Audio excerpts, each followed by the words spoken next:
Hello everyone, thanks again for joining me here tonight on the WWE Talk featuring yours truly, The Punisher.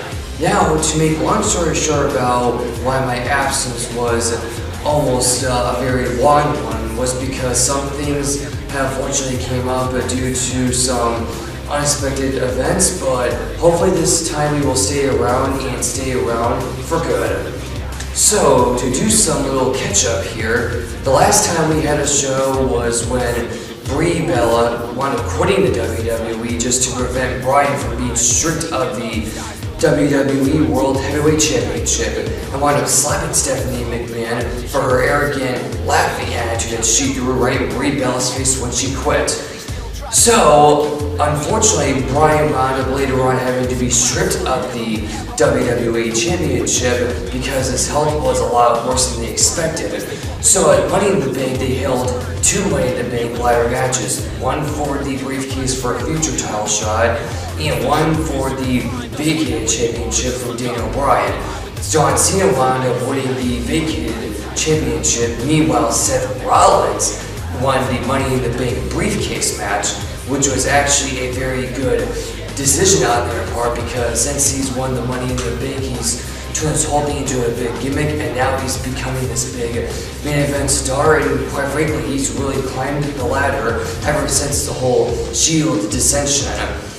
Meanwhile, Roman Reigns has been doing very well in the singles push as well as he's also getting into the main event picture. Unfortunately, he suffered a very hesitant emergency surgery he had to take, which put him out of action for a couple of months, but he definitely made his return in time for the Royal Rumble, and ever since then he's been on fire.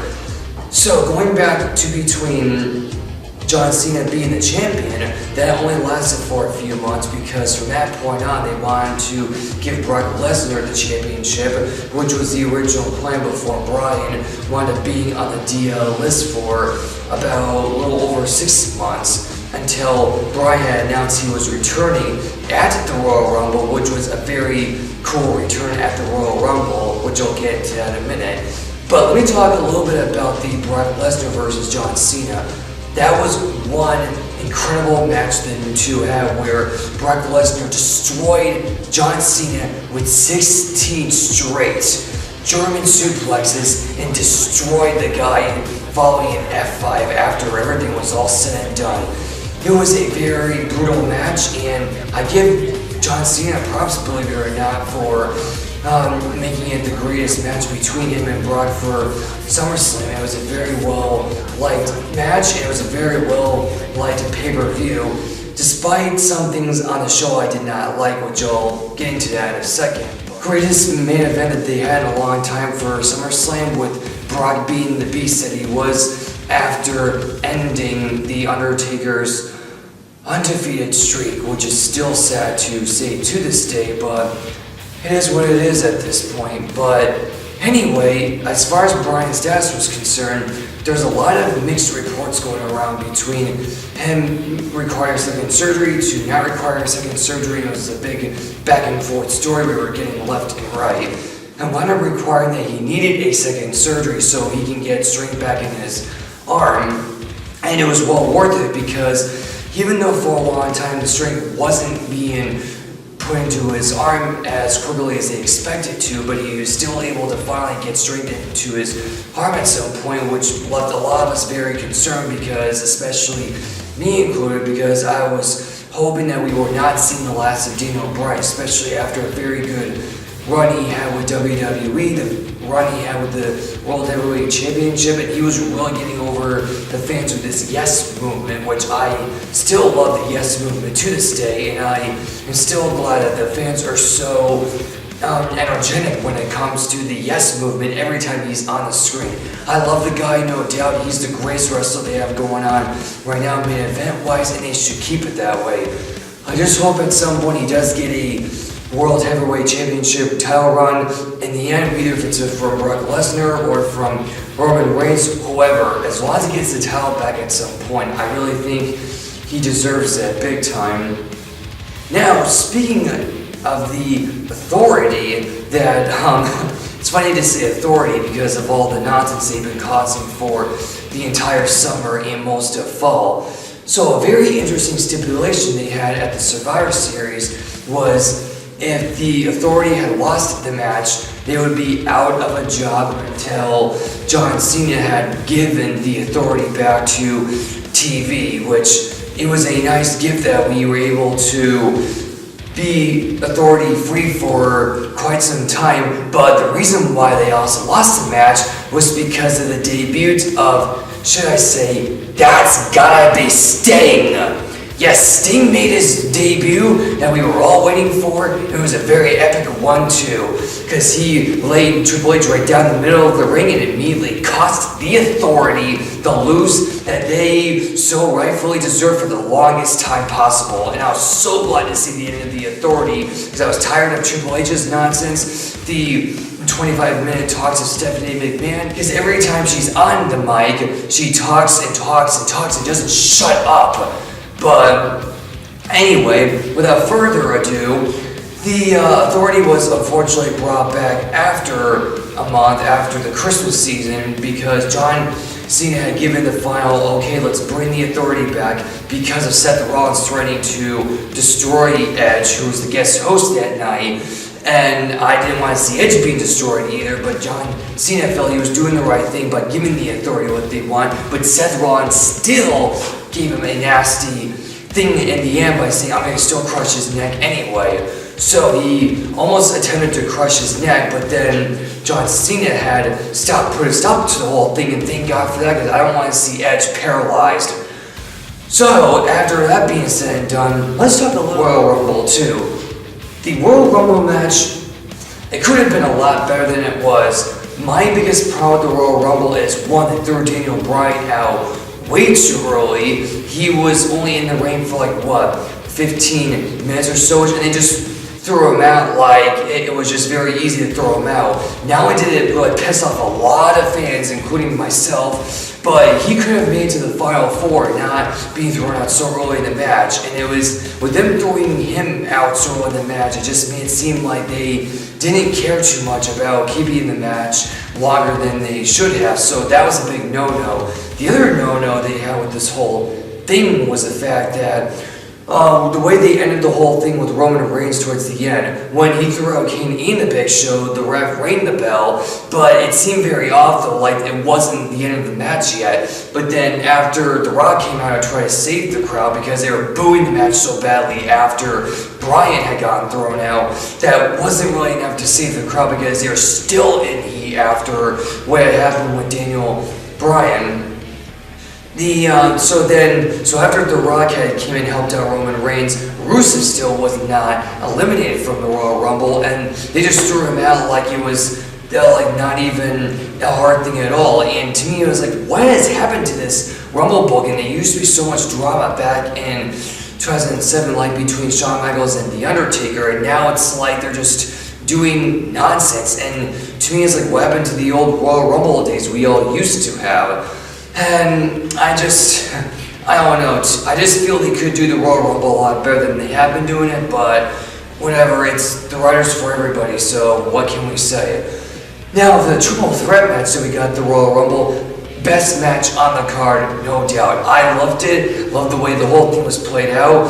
Brock got a good beat in there thanks to Rollins, and Cena and Rollins had a good back and forth thing going on, and then Brock came back at the very end, destroyed Rollins threw Cena out of the match, and it was epic. Almost, it was like the best match on the card the entire night. On to the most recent Fastlane pay-per-view. Fastlane was actually better than I thought. It's his new replacement to Elimination Chamber, and I liked the concept better, how the way they did the whole show as opposed to I thought the way it would have been on writing or paper, just because I didn't see the whole point in Fastlane, but at least they did things differently this time, which is not have the title be on the line that night. Instead, they did a number one contender match between Roman Reigns and Daniel Bryan to try to ease off the crowd from being so mad at Roman Reigns, because ever since Reigns had won the Royal Rumble, fans have been booing him since then, and it's unfortunate for Roman because, with all due respect, he is a great competitor, he does deserve the main event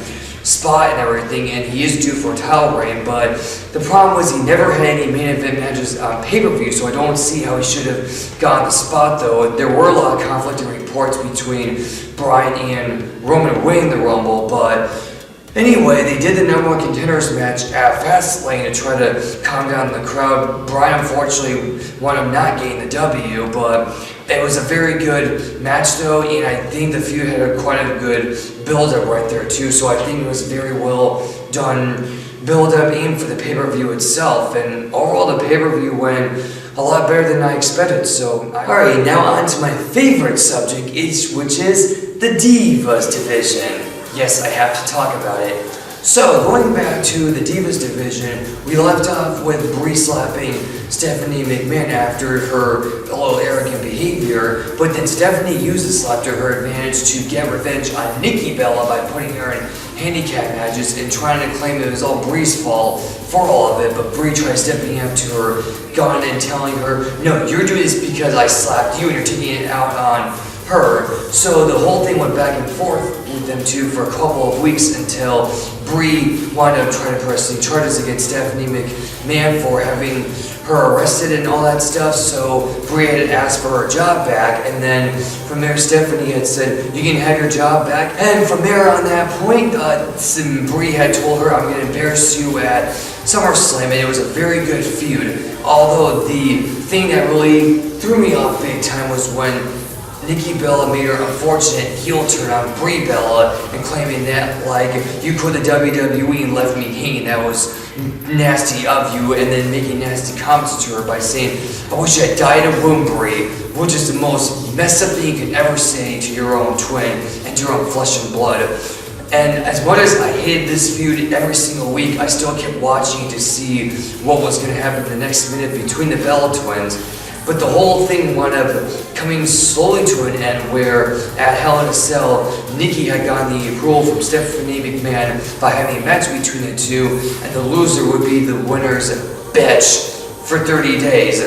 So, on to Hell in a Cell, Nikki wound up getting the W on Brie Bella, which made her the assistant for 30 days. Then now the thing that doesn't make sense is, so Nikki was able to get a title shot with AJ Lee at the Survivor Series, and which wound up seeing a reconciliation between Brie and Nikki Bella for the Divas Championship, and they wound up reforming their twin brand. And I don't get why this happened because they never even explained why Brie went heel, so this whole thing doesn't make any sense until Brie comes out and explains the whole thing. Even at TLC, they were asking her, why did you do what you did? And Brie just answered on the question by saying, blood is thicker than water, which doesn't answer the question, but now we're seeing another feud, which is Paige and AJ Lee, where AJ and the Bellas went back and forth for some time, and then now Paige and the Bellas are going back and forth, and AJ actually just made her return recently this past Monday night, helping her, Paige, get attacked by Nikki Bella and Brie Bella, and then coming back for revenge after what they did to her a couple months ago. So, with that being said, after we saw them two team up so they can go against the Bella twins, now it will be set in stone that AJ and Paige will be fighting the Bella twins at WrestleMania. Now, on to my last but not least topic, the Total Divas. So at the end of season 2, we saw that Nikki's marriage got exposed to John Cena, and then they wound up working out their issues, but then Nikki had got her family pretty upset with her by lying about the entire thing, which she should have just told John from the very beginning, the whole thing and all that stuff, to prevent all this nonsense on the day of her wedding, which got Brie really upset. And then the mother got upset, JJ got upset, everyone got upset, but everything wound up working out later, and then Nikki apologized to everybody. But still, you should really be honest with somebody, not just lie. But at the beginning of season 3, we see Brie trying to discuss with Nikki about freezing her eggs because John was, in a way, showing a side of changed to Nikki Bella by telling her if we got married, would that be enough? And Nikki was unsure of it because she wasn't sure if she could just settle on marriage but without kids. So Brie had told her, like, well, I think we should freeze your eggs this way in case if things don't ever work out, you can still have kids when you're 40 years old, but with your 30-year-old eggs. But then later on, Nikki wound up confessing to John that she was freezing her eggs because she left her stuff out in the open for John to see. So, after John had found out that she was trying to freeze her eggs, he let her know he was upset about the whole thing and afraid of losing Nikki Bella. And from there, she changed her whole mind just to please John. So she goes and consults with Brie about the whole thing, and Brie was telling her, no, I'm seeing the same selfish side of John where whenever things are getting a little altered in his life, he'll do something to talk you out of it. This is something you have your heart set on as a backup plan in case it does not work out. But then later on in season 3, that she was still going back to sacrificing marriage and kids for John, Brie got upset with this whole thing and she felt she had to go confront John, which only led to explosive consequences between her and Nikki, where John wound up letting her go, and then Brie and all of them were picking up the pieces for her being all sad and everything. But Brie wound up confessing to Nikki that they talked to John, which led to a very explosive scene between everyone in the Bella family, which they wound up working out their issues on season 3. But my take on the whole thing is Brie's heart was in the right place, but it was not her business to get involved with Nikki's relationship with John and everything. You can be upset about it, but as far as my take on it is concerned, Nikki, if he's not going to give you marriage and kids, you may want to move on to somebody that's going to give you that. He may make you happy and all that, but the thing is, if your heart is set on marriage and kids, then maybe you got to reconsider things. But it's not in my business to get involved with your little relationship, so it is what it is at that point. But meanwhile, in season 3, we also got the breakup of the Funkadactyls. We also got the wedding of Eva Marie, and we also saw some dissension between Natty and TJ. Although Natty and TJ are finally working out their issues, but now Eva and Jonathan seem to be having some marriage problems where that Eva felt she wasn't going to be a good mother, so she was giving up kids, and which got Jonathan really upset. And then she also faced another health issue, which could have led to her being destroyed with her life in WWE if she kept wrestling with unfortunate breast implant issues. And then Jonathan went behind her back and talked to her boss about the whole thing, which led to a big argument between them two. And Naomi got upset with Cameron because she wanted to go back down to NXT because she felt she was going to be on the back burner while Naomi was getting her push, and that led to a dissension between the both of them. And we saw a lot less of Summer Rae in season 3, which in a way I was very glad about it because I didn't care for Summer Rae after her little two-faced drama and all that stuff. But some new faces we do have to season 3 is Rosa Mendes, Alicia Fox, which I love, and Paige. Ever since all 3 of them had came on, the show has been excellent. I really like watching this season's Total Divas, and it's enjoyable to watch. And we got some little bit of arguing between Paige and Rosa and Alicia Fox over some little stuff and everything like that. But hey, everybody has a fight here and there, so that's what life's all about. So, to conclude everything, I want to say thank you for everyone for joining me on tonight's show. It's great to make a return, and I hope to see you all next week and to hear me and my buddies' WrestleMania predictions and our reactions after WrestleMania. So stay tuned for another fantastic episode of the WWE Talk.